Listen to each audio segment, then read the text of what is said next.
अरविंद केजरीवाल जी यदि राजनीतिक आरोप लगा रहे हैं तो वो भारत के राजनीतिक इतिहास के बहुत अभूतपूर्व लोगों में से एक हैं।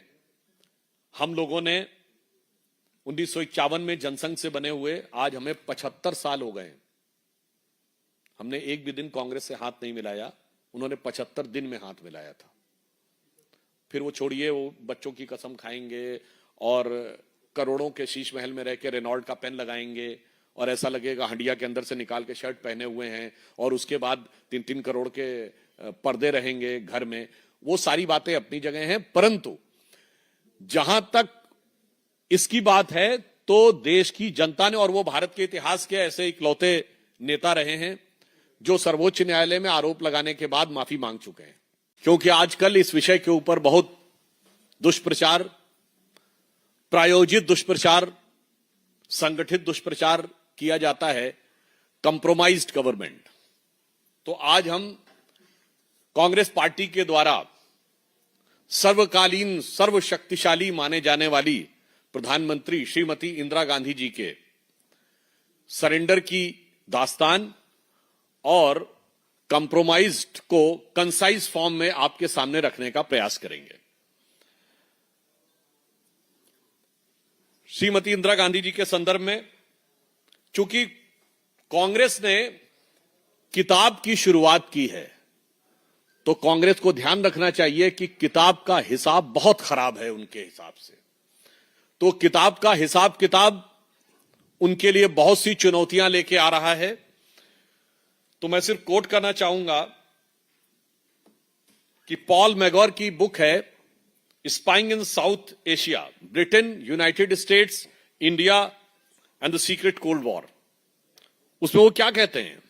उसमें वो कहते हैं कि भारत के व्यवस्था का कोई भी ऐसा हिस्सा नहीं था जो उस समय अमेरिकी खुफिया एजेंसी CIA की जद में ना हो।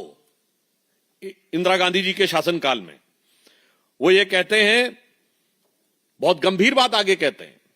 वो कहते हैं in his 1978 memoir a dangerous place, Moynihan US ambassador confirm that to his knowledge CIA has twice intervene in Indian politics.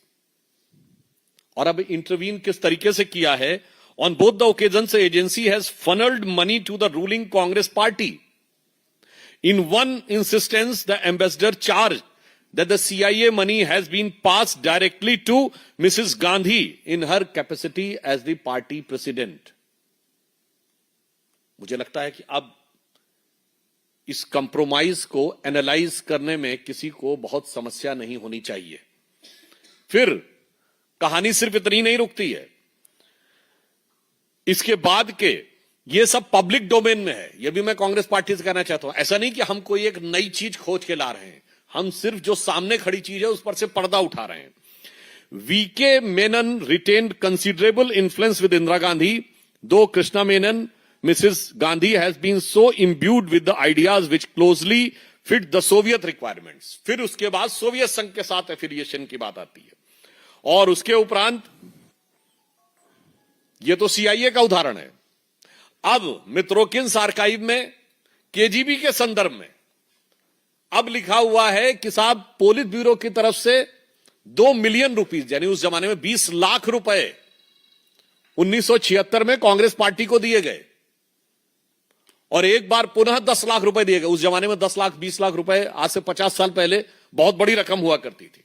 और ये वहां के पूर्व अधिकारियों ने लिखा है।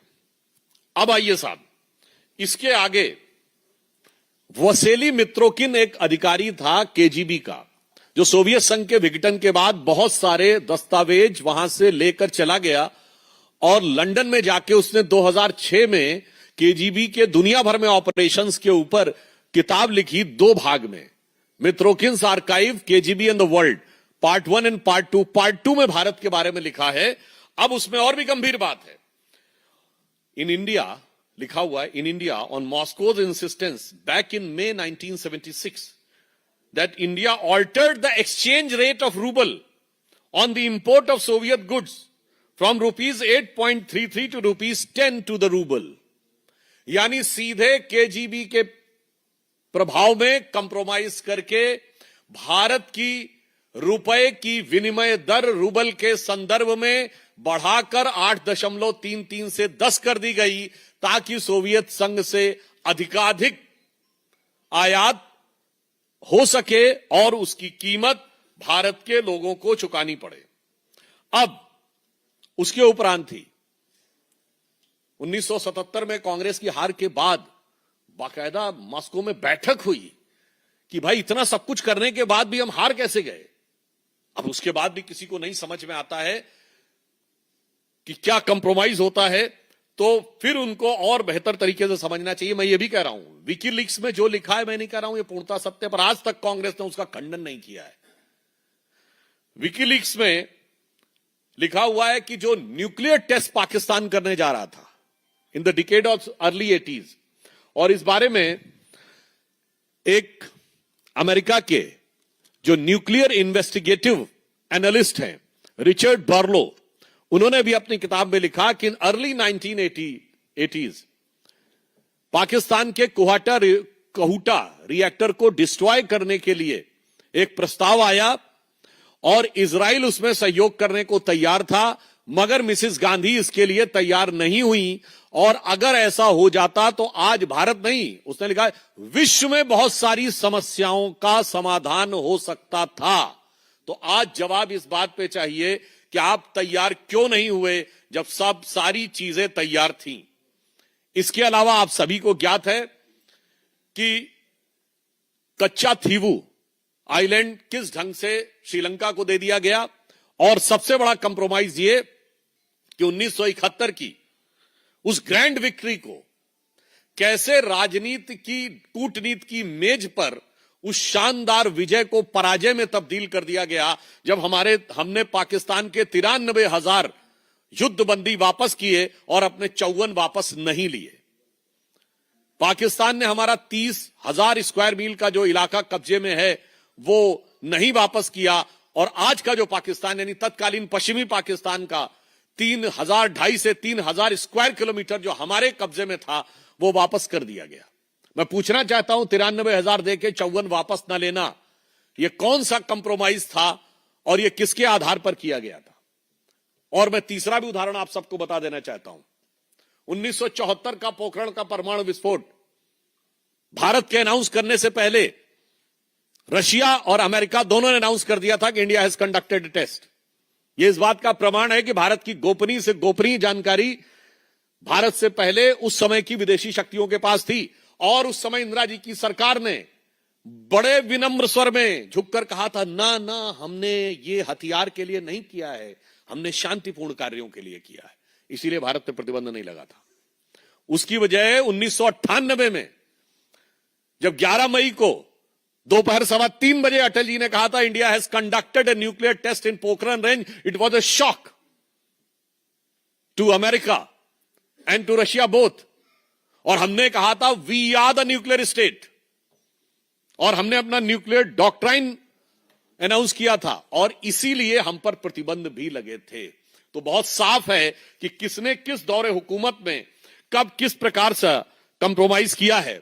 अब मैं एक और कोट करना चाहता हूं, one of the American intelligence officer who served in subcontinent later record that the CIA agents were to be found according to Madam Gandhi beneath every charpai and behind every neem tree। मतलब वो कह रहा हर चारपाई और हर नीम के पेड़ के पीछे तक CIA की पकड़ है। नेशन क्या आयरन लेडी के हाथ में चल रहा था। तो गजब का राष्ट्रवाद था और गजब की राष्ट्रीय सुरक्षा थी। इसलिए मेरा यह कहना है कांग्रेस पार्टी से, और इतना ही नहीं, मैं अभी आपको उसका डिटेल नहीं दे रहा हूं, जस्ट आपके फूड फॉर थॉट के लिए कह रहा हूं। एक यवेग्लेना एल्बर्टस ने किताब लिखी, स्टेट विद इन स्टेट। चलिए आप कहेंगे ना किताबों का उदाहरण है, उसमें केजीबी की तरफ से कांग्रेस की फर्स्ट फैमिली को दिए जाने वाले पैसे के लेटर नंबर, रिजोल्यूशन नंबर तक लिखे हैं, डेटेड 20 दिसंबर 1985। और उसमें यह भी उल्लेख है कि 1992 में सोवियत संघ के विघटन के बाद रशियन गवर्नमेंट से जब कहा गया कि येवगेना एल्बर्टस की किताब स्टेट विद इन स्टेट में जो बातें लिखी हैं वो सच हैं क्या, भारत के अंदर पैसा दिए जाने की, you know what was the reply as per that book, what was the reply of the Russian government? Yes, it is true, but it was required to safeguard our ideological interest at the time.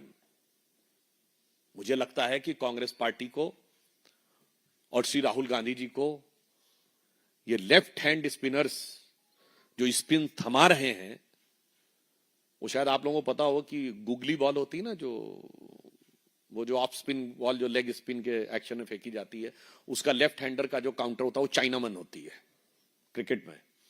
तो लगता है कि left hander वाले उनको clean bowled करवा कर ही छोड़ेंगे, जितनी बची खुची इज्जत है उसको भी उतरवा कर ही छोड़ेंगे।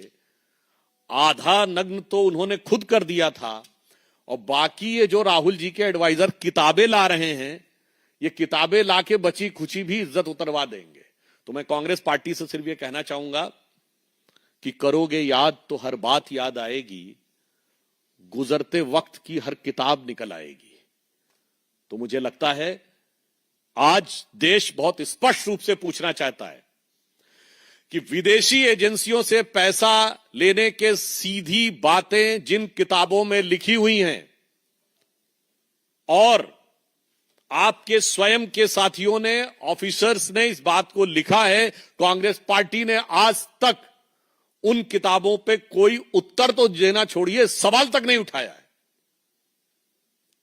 तो देश के सामने बहुत स्पष्ट है कि एक दौर वो है जब प्रधानमंत्री श्री नरेंद्र मोदी जी के नेतृत्व में भारत उस शक्ति के रूप में उभर रहा है कि विश्व का हर देश यह कह रहा है कि भारत एक नया स्वरूप में है। कल ही आपने देखा इजराइल के नेसेट में थे, और दूसरी तरफ अब ये किताबों का हिसाब जो निकल कर आ रहा है, उसने उनका वातावरण बहुत खराब कर दिया है। तो मैं सिर्फ कांग्रेस पार्टी से पूछना चाहता हूं कि आज अब देश को बताएं कि आपने कौन कौन सा कंप्रोमाइज किया गया था, और आपके कंप्रोमाइज के सरेंडर से देश का कैलेंडर भरा हुआ है। धन्यवाद। आप अपने प्रश्न पूछ सकते हैं एक एक करके। जी नीरज जी, पहले इस पे पूछ लीजिए, फिर अलग वाला भी कोई और इस पे पूछना हो तो पूछ लीजिए, फिर अलग वाले का भी जवाब दे देंगे। हाँ, इसका मतलब यह साबित हो गया कि इसमें कोई किंतु परंतु की गुंजाइश नहीं है। जैसे हम लोग इंजीनियरिंग के दौरान मैथ के सवाल सॉल्व करते हैं, let y is equal to 5x be the equation of a parabola, और लास्ट में होता था हेंस प्रूव्ड। तो ये हेंस प्रूव्ड हो चुका है। Now next.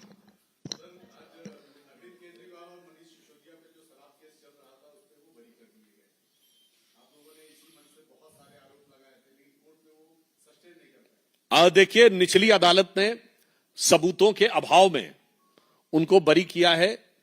यह तकनीकी विषय है, क्योंकि यह बात भी सही है कि सैकड़ों की संख्या में सिम कार्ड और फोन सबूत के रूप में नष्ट किए गए थे। अब वो किस भाव से वो सबूत नष्ट किए गए थे, उस कारण से सबूतों का क्या अभाव उत्पन्न हुआ है, इस विषय को लेकर जो भी होगा, सीबीआई एक टेक्निकल इशू है, इस पे अगला स्टेप उठाएगी। वो हाई कोर्ट में जाते हैं या क्या होता है। जहां तक पार्टी का संदर्भ है, इस पूरे डिटेल के आने के बाद वह इस पर स्ट्रक्चर्ड रिप्लाई देगी। और यह भी बात विचारणीय है कि यदि सबूत बिल्कुल नहीं थे तो कोर्ट ने चार्जेस फ्रेम करने की परमिशन कैसे दी? If the entire charges were baseless, then the charges was framed. So इसमें there are certain technical issues, and after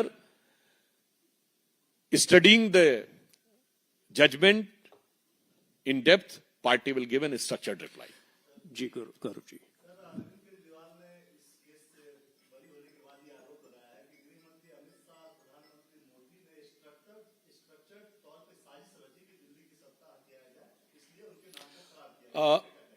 मुझे लगता है कि अरविंद केजरीवाल जी यदि राजनीतिक आरोप लगा रहे हैं तो वो भारत के राजनीतिक इतिहास के बहुत अभूतपूर्व लोगों में से एक हैं। हम लोगों ने 1951 में जनसंघ से बने हुए आज हमें 75 साल हो गए। हमने एक भी दिन कांग्रेस से हाथ नहीं मिलाया, उन्होंने 75 दिन में हाथ मिलाया था। फिर वो छोड़िए, वो बच्चों की कसम खाएंगे और करोड़ों के शीश महल में रह के रेनॉल्ट का पेन लगाएंगे और ऐसा लगेगा हंडिया के अंदर से निकाल के शर्ट पहने हुए हैं, और उसके बाद 3-3 करोड़ के पर्दे रहेंगे घर में। वो सारी बातें अपनी जगह हैं, परंतु जहां तक इसकी बात है तो देश की जनता ने, और वो भारत के इतिहास के ऐसे इकलौते नेता रहे हैं जो सर्वोच्च न्यायालय में आरोप लगाने के बाद माफी मांग चुके हैं। और माफी एक नहीं, अनेक नेताओं से, हमारे नितिन गडकरी जी से, स्वर्गीय अरुण जेटली जी से, कपिल सिब्बल जी से और शायद मनीष तिवारी जी से भी वो माफिया मांग चुके हैं। कई लोगों से माफी मांग चुके हैं। तो मुझे लगता है राजनीतिक आधार पर दिल्ली की जनता उनको राजनीति का उत्तर दे चुकी है। तकनीकी आधार के ऊपर यह विषय जो होगा, इसके ऊपर जो तकनीकी प्रक्रिया होगी वो संबंधित एजेंसियां आगे का निर्णय लेंगी। धन्यवाद।